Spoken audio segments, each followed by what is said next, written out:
பீச்சுக்கு போங்க, எல்லா இடங்களுக்கும் போங்க. பழசுகளையெல்லாம் பேசவே கூடாது. இன்றைக்கி உள்ள வாழ்க்கை என்னங்கிறத மாத்திரம் பேசுங்க. சமையல் ஆச்சா, சாப்பிடணுமா, எங்கே போகணும், என்ன வாங்கணும், அந்த பொண்ணுக்கு குழந்தை இருந்தாலும் ஏற்றுக்கோங்க. அது உங்களை அப்பான்னு அன்போடு கூப்பிடும். அதனால் அந்த மாதிரி நீங்கள் உதவி செய்யுங்க. சமூகத்துக்கு நீங்கள் ஒரு பெரிய நண்பனாயிருவீங்க. அந்த மாதிரி இருக்கும்போது அன்பாக நடத்தணும். அவங்களும் உங்கள்கிட்ட அன்பாக நடத்தணும், நீங்களும் அவங்கள்ட்ட அன்பாக இருக்கணும். அன்பு தான் இல்லறோன்னே வள்ளுவர் சொல்கிறார். அன்பாக இருங்க. செய்துக்கிட்டால் மாத்திரம் போதாது, பழைய காகிதெல்லாம் பேசக்கூடாது, அன்பாக இருக்கணும். அதுதான் முக்கியம். உங்கள் தாயா தகப்பனாக நினச்சி எல்லாரும் ஒருத்தருக்கு ஒருத்தர் அன்பாக இருக்கணும். பூராடம் ரொம்ப நல்ல நேரம். குரு 7ஆம் பார்வையாக உங்களை பார்த்துக்கிட்டு இருக்கார். ரொம்ப நல்ல நேரம்.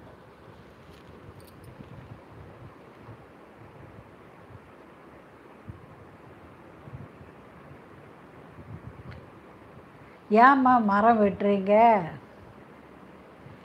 மரம் எதுக்கு வெட்டுறீங்க? பூங்கோதைம்மா, ஏன் மரம் வெட்டுறீங்க? மரம் வெட்டக்கூடாதே. கவர்மெண்ட்டு பார்த்தா சத்தம் போடுவாங்க. கொப்புகளை வேணால் வெட்டி விடுங்க, மரத்தை வெட்டாதீங்க. அது பார்வதி அம்மன். கொப்புகளெல்லாம் வேணால் வெட்டி விடுங்க, மரத்தை வெட்டாதீங்க. வணக்கம்.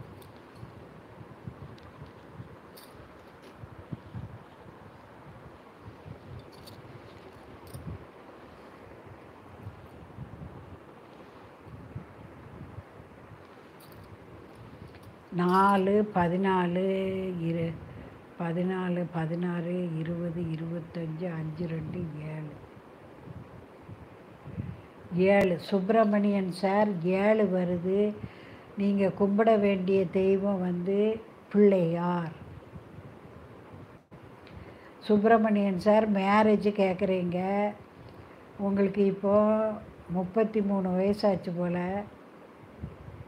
நீங்கள் செய்ய வேண்டியது சுப்பிரமணியம் விநாயகருக்கு திங்கக்கிழமை தோறும் அருகம்புல் மாலை சாத்தி உங்கள் பேர் நட்சத்திரம் சொல்லி, எனக்கு திருமண வாழ்க்கையை கொடு, நான் உனக்கு வேஷ்டி சாத்தி அருகம்புல் மாலை போட்டு சக்கரை மோதகம் கொழுக்கட்டை ஐயர்கிட்ட சொல்லிட்டீங்கன்னா செஞ்சு தந்துடுவாங்க. ஒரு அரை கிலோ மாவுக்கு கொழுக்கட்டை போட்டு செஞ்சு தாங்கன்னு சொல்லுங்கள், செஞ்சு கொடுப்பாங்க. உனக்கு கொழுக்கட்டை பிரசாதம் போட்டு கும்பிடுதேன்னு வேண்டிக்கோங்க. சுப்பிரமணியன் தாராளமாக உங்களுக்கு கல்யாணம் வந்துடும். அதோட செவ்வாய்க்கிழமை சுப்பிரமணியன் உங்கள் பேர் விட்ட சாமி முருகரை செவ்வாய்க்கிழமை தோறும் போய் செவ்வரளி சாத்தி கும்பிடணும். கும்பிடுவீங்களா? கும்பிட்டீங்கன்னா செவ்வரளி சாத்தி 3 நெய் தீபம் போட்டு உங்கள் பேர் நட்சத்திரம் சொல்லி அர்ச்சனை பண்ணி 12 வாரம் கும்பிடணும். நீங்கள் 10 வாரம் கும்பிடறதுக்குள்ளே வந்துடும் திருமண வாய்ப்பு. செய்கிறீங்களா?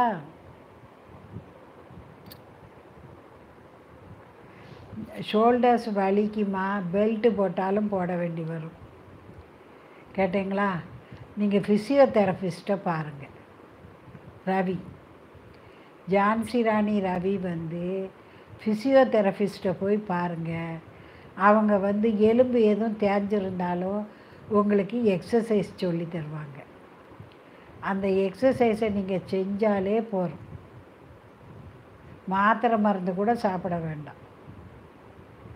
முதல்ல ஒரு நல்ல ஃபிசியோதெரபிஸ்ட் எங்கே இருக்குதுன்னு பாருங்கள். அவங்கள்ட்ட இப்போமே போங்க, போய் ட்ரீட்மெண்ட் எடுங்க. அவங்க உங்களுக்கு எக்ஸசைஸ் சொல்லி தருவாங்க, அதை செய்யுங்க, நல்லா